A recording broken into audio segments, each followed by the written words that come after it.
Legal work authorization from the federal government, including American citizens, green card holders, and migrants. And so we have a lot of people and a growing population of people who need some other form of relief. And so ask for asylum, or they cannot request work permits. And this situation has really become increasingly common. Applications for temporary protected status typically take around 6 months to process, but there's a push right now to expedite that. It is being called the worst humanitarian crisis New York City's ever seen. Thousands of more asylum seekers arrived. Essential legal help. When Anton arrived in New York City this May, after fleeing his native Russia, he was eligible for a work permit. That was because he'd been granted immigration parole, a form of temporary reprieve from deportation when he'd crossed the U.S. border in Mexico. But he only applied months later at the urging of a friend in his shelter. He hadn't known he needed the permit and then didn't know where to begin. Anton, whose last name is withheld due to his immigration status, is among the tens of thousands of migrants stuck in New York City shelter system because they lack legal permission to work. The federal authorization generally requires that migrants fleeing persecution first apply for asylum, wait 150 days, and then apply for a work permit, which could take 30 days or more. The city provided legal assistance to migrants, albeit on a smaller scale, for green card cases and temporary protected status, but not asylum cases. If we had started this in February or March, then thousands of people would be getting their work authorizations. For asylum seekers, every day counts. They have a 1-year deadline from when they enter the country to apply for asylum, which requires showing real or feared persecution back home. The faster they are able to begin the process of applying for work permits, the faster they can build livelihoods and potentially leave shelters, an outcome that city leaders and many migrants are desperate to achieve. President Joe Biden aided the city's efforts on September 20 by expanding temporary protected status to Venezuelan migrants who arrived between March 8, 2021 and July 31 of this year, allowing individuals in that group, almost 500,000 people, to immediately seek work authorization. Previously, that status was available only to Venezuelan migrants who'd arrived prior to March 2021. While Adams praised Biden for the move, he said the designation applies to just a small portion of people in the city's care, and that there are still thousands more arriving every month.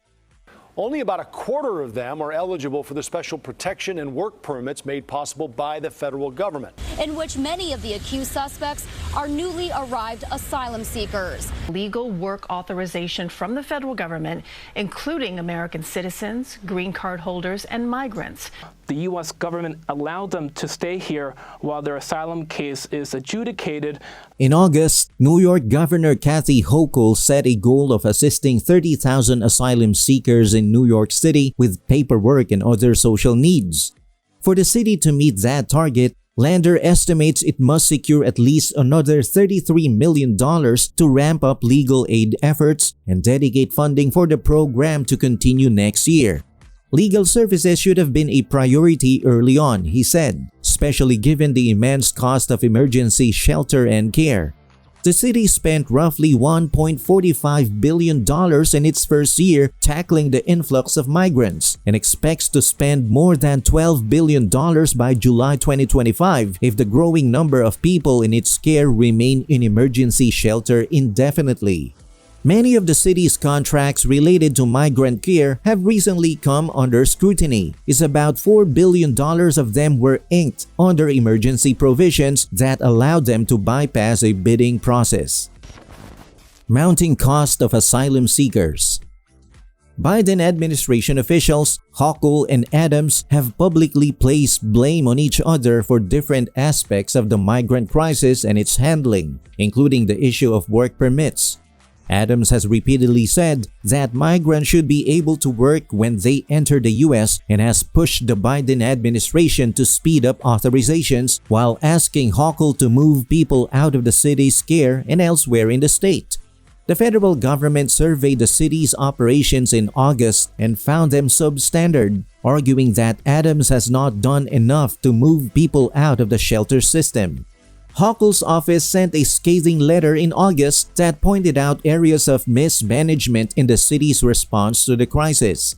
To date, she has earmarked $30 million to pay for the city's legal aid efforts. There have been other gaps in the city's efforts to connect migrants with permits. For example, it was not until August 2023, more than a year after the crisis began, that the city said it planned to start uniformly tracking where migrants are from, their immigration status, and the length of their parole period, according to a July 12 letter from New York City Budget Director Jacques Jiha to the Federal Emergency Management Agency obtained by Bloomberg News.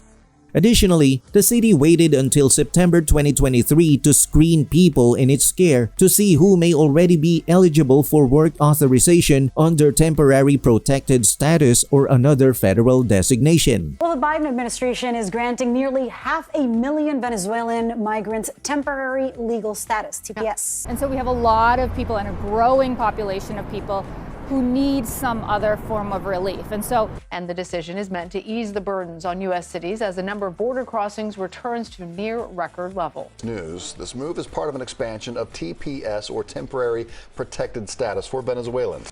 Because it waited so long to begin gathering this kind of data, the city doesn't have a complete picture of people who missed or are approaching the one-year deadline to file for asylum. Over the past year, the insufficient funding and planning from the city has left an opening for a patchwork of nonprofits and religious organizations to take on some of this work themselves. But with limited resources, they've had to work at a much smaller scale. The Pro Se Plus project, a legal aid collaboration that includes the New York Legal Assistance Group, Unlocal, and other organizations, has managed to screen approximately 2,000 people and file applications for nearly 500. For advocates, it's very time-intensive, said Melissa Chua, the Associate Director of NYLAG's Immigration Protection Unit. Lander, Benson, and nonprofit advocates emphasize the need for the city to build capacity and secure long-term funding for these services. That may require coordination and cooperation from all three levels of government. We don't yet have a commitment to scale it up to what's necessary, Lander said. There's a great opportunity here for the kind of partnership everyone wants to see from the city, state, and federal government.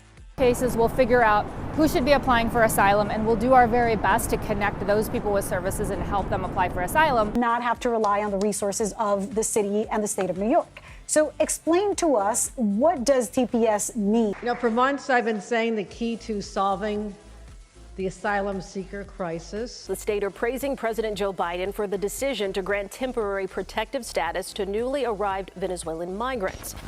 Housing challenges for migrants. Shelter is a fundamental need for migrants, providing a stable, comfortable, and reliable place to live. It facilitates access to education, employment, medical care, and helps migrants navigate local bureaucratic systems, language, childcare, and social interactions. However, in Europe, housing is considered a fundamental right, but multiple factors hamper migrants' prospects on the housing market. One of the most unsettling features of urban housing for migrants is the lack of long-term solutions. Research by the House In Project shows that short-term fill-the-gap strategies are insufficient for housing precarious migrants, undermining the universal right to safe housing. Civil society organizations are calling on state institutions to play a stronger role in creating housing strategies that meet the needs of vulnerable migrants. However, solutions require cooperation of multiple actors, a culture shift in the housing market, and a true understanding of the issues we're dealing with. Urban Living Labs revealed that each city contains housing in a state of disrepair, often used as emergency accommodation for forced migrants.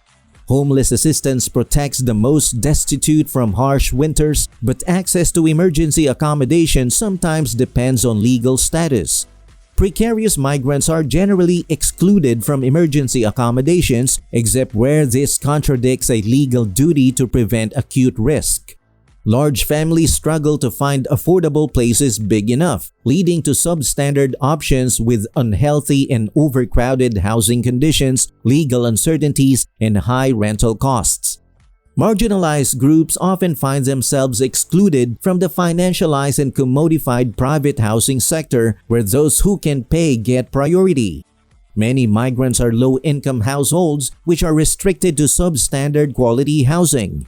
Social housing is lauded as a solution, but poorer households may spend a bigger proportion of their income on housing than higher earners. Extreme weather conditions and rising energy prices, exacerbated by the Ukraine-Russia war, push utility costs to exceed rent, creating a perfect storm of economic exclusion. The competition for accommodation causes social tensions, with some people even blaming housing shortages on migrants in the first place. Europe's population is rising and migration adds to demand. High construction costs can lead to rent discrepancies, trapping low-income households in older, poorer quality properties. Poor quality and low maintenance of housing infrastructure can undermine migrants' attachment to a place, and a self-imposed stigma of shame felt by asylum seekers based on their status impacts their integration process and long-term housing prospects.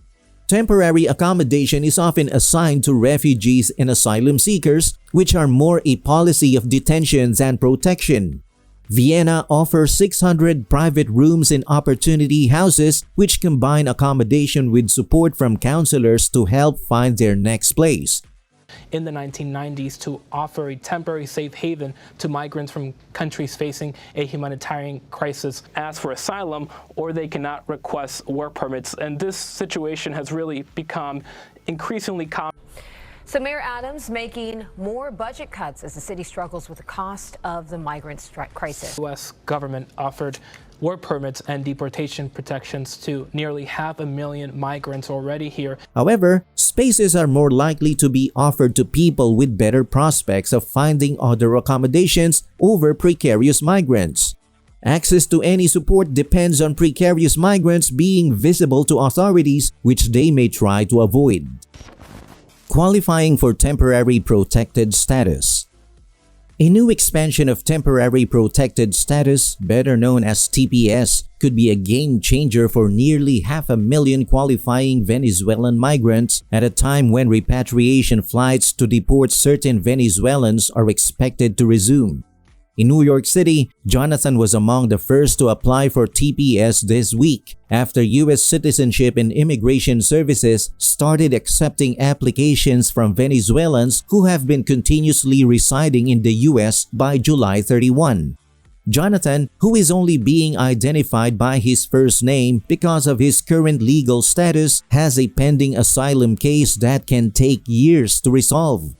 Getting TPS could mean having some kind of temporary relief sooner, since those applications are more likely to be processed quicker than asylum claims, immigration rights advocates said. Without the option to apply for temporary protection status, there are other routes for those people who aren't eligible. Seeing the impact of the federal government's decision to grant temporary legal status to thousands of Venezuelan migrants. Applications for temporary protected status typically take around 6 months to process, but there's a push right now to expedite that. It is being called the worst humanitarian crisis New York City's ever seen. Thousands of more asylum seekers arrived. Asylees, those who are granted asylum, can additionally apply for a social security card, request permission to travel overseas, and petition to bring family members to the U.S.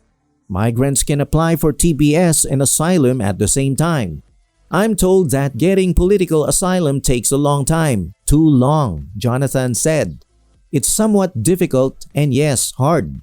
His asylum application is among the more than 1.3 million still awaiting processing as of May. In fiscal year 2021, Venezuelans accounted for nearly 12% of those granted asylum, according to the Migration Policy Institute. Jonathan arrived in New York City in June 2022. Unlike many migrants who don't have family or connections, he was able to stay with members of his extended family who live in the city. In order to provide for his parents and 2 children still in Venezuela, he borrowed a bicycle and biked around Queens looking for work. He found a job assembling and fixing furniture. 3 months later, he started renting a room and living on his own. He recently got his driver's license and started a second job as a driver. New York is one of the 18 states that allow non-citizens to get a driver's license. It's time to give it my all to whatever comes my way and always keep my head held high and stay positive, he said. Jonathan is among the more than 100,000 migrants who have arrived in New York City over the past year when Republican Texas Governor Greg Abbott began putting migrants who came into the U.S. through the Texas border on buses and sending them to New York and other Democratic-run cities. The magnitude of this migration crisis shouldered almost entirely by the New York City taxpayers. For temporary protected status typically take around 6 months to process, but there's a push to expedite that to about a month. Needed to happen for people to, and for migrants as well themselves, is they need TPS so that they can work. Yeah, so it also follows a long-standing request from cities struggling to house asylum seekers. Currently, though, only Venezuelan. Becoming independent. NBC News spoke with 5 different Latino and immigration rights organizations in New York City that have been preparing to assist Venezuelans with their TPS applications and also providing legal and educational workshops and consultations. Among the biggest groups doing this work are the New York Immigration Coalition, the Hispanic Federation, and the New York Legal Assistance Group. There are also some smaller organizations providing crucial guidance to Venezuelans. Project Roseau, an organization offering immigration services, has helped nearly 200 asylum seekers, many from Venezuela, file their TPS applications over the past week. They're also organizing a TPS clinic later this month, hoping to submit 500 applications for about 100 families, said founder and executive director Andrew Heinrich. A similar event is also scheduled for November 29. Democrats who advocated for the latest TPS designation said it would improve the ability of Venezuelans, who are estimated to be half of the migrants coming into New York City, to become more independent and be less reliant on city services such as shelters. So simple, it's so crystal clear. They came to work, so let's put them to work. And the governor says that there are currently 40,000 jobs listed on New York State's migrant work portal. Venezuela is right now because of the economic calamity there and the political instability. Reducing spending with the help of increasing costs to care for the asylum seekers. They will be able to get into the economic system of the city, said Jesus Aguas, a Venezuelan native and the executive director of Aid for AIDS, a group that has been working with Venezuelan asylum seekers who now qualify for TPS. We will be able to fill employment positions in a legal way. People will be able to start paying taxes and they will get out of the shelter system, although they are already getting out of the shelter system, he said.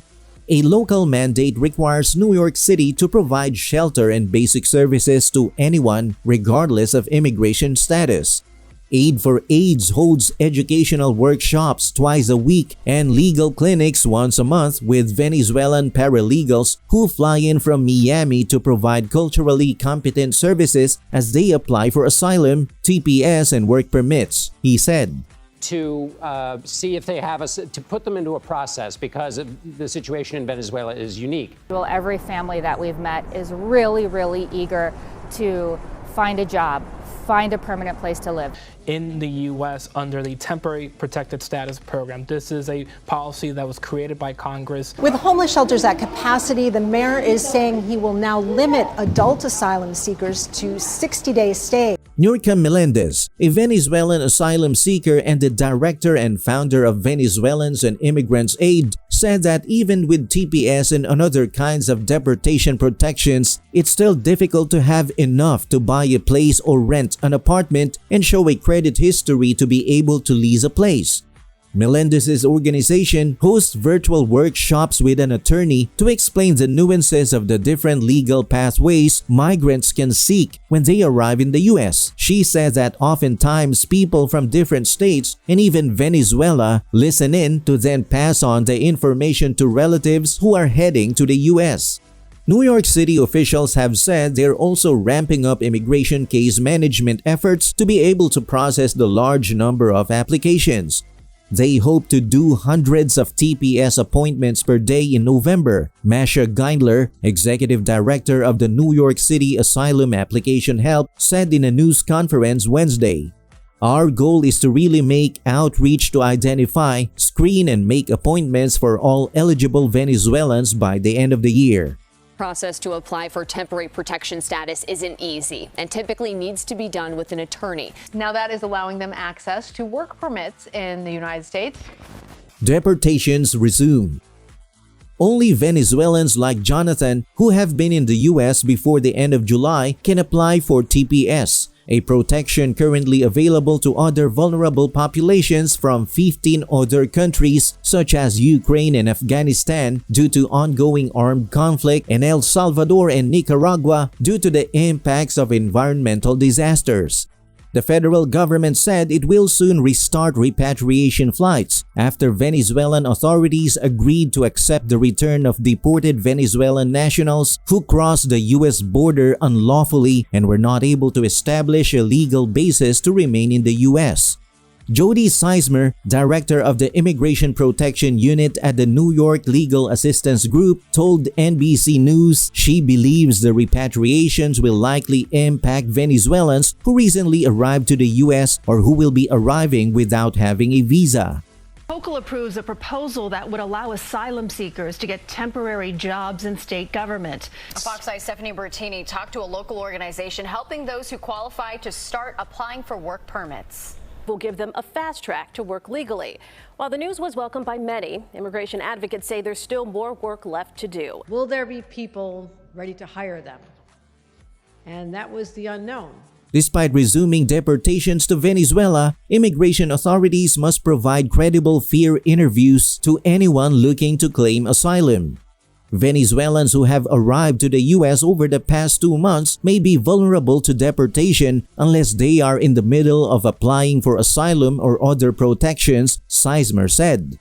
The Biden administration had previously made TPS available to Venezuelans who arrived in the U.S. before March 9, 2021, and last year extended their protections to allow those migrants to remain in the U.S. until March 2024.